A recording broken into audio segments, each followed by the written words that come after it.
Welcome to Fear and Greed, the week ahead. I'm Sean Aylmer, and as always, at this time on a Monday morning, I'm joined by economist Stephen Koukoulas. You'll find him at thekouk.com, THEKOUK.com, and on Twitter using the handle thekouk. Actually, it's on X, isn't it, Stephen? Not Twitter. It is X now. X marks the spot, as they say. Yeah. Stephen, what a great week last week was for an economist. So much going on. Where do we start? I suppose we start on interest rates and the Reserve Bank's decision to not lift interest rates. Yes, and they didn't lift interest rates. It was a sort of a line ball call, I think, as we discussed last week, that there's some reason, and about half of the market economists that were surveyed thought that they might go 25 basis points. And the reason for that was basically that while inflation is falling, it's still too high. The labour market is still incredibly tight. Your 3.5% unemployment rate is arguably over full employment, so there could be some wage and price pressures brewing there. However, the Reserve Bank, in their wisdom, including on the statement on monetary policy that they put out last Friday, confirmed that their view is the economy is definitely slowing, that things like the weakness in retail spending are also extremely weak, and they've got confidence that inflation is going to be decelerating over the more medium term. So, look, the Reserve Bank still has a bias to increase interest rates, so that if there is a move in interest rates in the near term, it'll be up, not down. But I think the clear case is that interest rates are on hold for the next few months. And like all of us, the Reserve Bank is watching the data. It's kind of good news in a way, I suppose. It is. And I think there's a bit of relief from people who are under the pump. I think as the Treasury uses that terminology to describe those that are suffering from the 400 basis points of rate hikes on their mortgage, and including small businesses in that space too, that interest rates have been hiked really quickly by a large amount, and albeit from an artificially low level 15, 16 months ago. But we can see it in some of the early indicators of loan arrears. They're just starting to pick up. There's anecdotes of investors who have been arguably caught out as much as owner-occupiers are now putting their houses on the market. So the RBA can see this. These are great leading indicators for the economy, and it doesn't want to make things worse.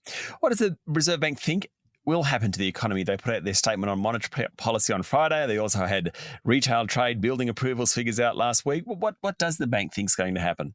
Yeah, GDP growth below trend. The forecast that they put in their SOMP, the Statement on Monetary Policy, were for GDP to grow somewhere between 1% and 2% over the next 18 months. And we know that that's very weak. The Australian economy, particularly with its population growth, should be growing just under 3%, maybe 3%.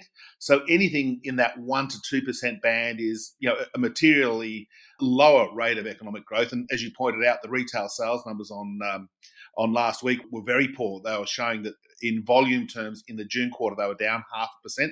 That feeds directly into the GDP numbers, which come out in a month's time. So the Reserve Bank is sort of mulling all of these indicators right now. And in a sense, you could say that, Dr. Lowe's work and the Reserve Bank Board's work is having its impact. Growth is slowing, inflation's coming down, and we just need to be a little bit patient for these rate hikes that have been particularly delivered since the start of this year to weave their magic, if you like, and have their full effect on the economy.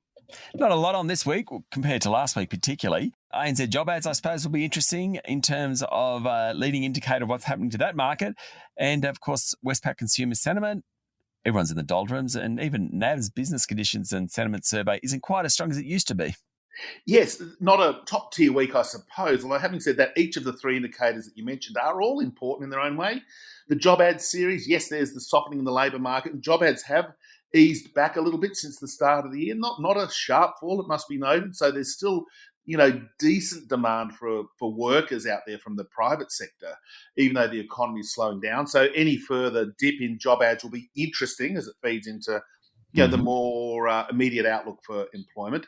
Consumer sentiment, yes, as you touched on, we're a gloomy mob right now. We are miserable. Yeah, and I think it linked to the obvious things, rate hikes, cost of living pressures, real wages are still falling. And arguably some people are detecting some softness in the labour market, so consumer sentiment's pretty weak. I think post rates on hold, which is when the survey is being conducted, it might just show a little bit of an increase. And the NAB survey, yes, it started off the year in really quite upbeat manner.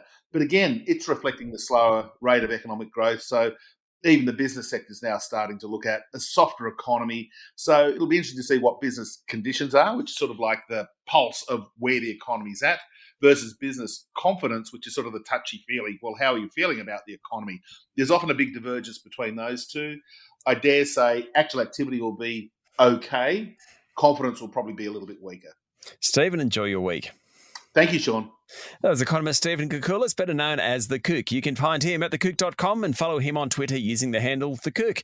I'm Sean Aylmer, and this is Fear and Greed, the week ahead.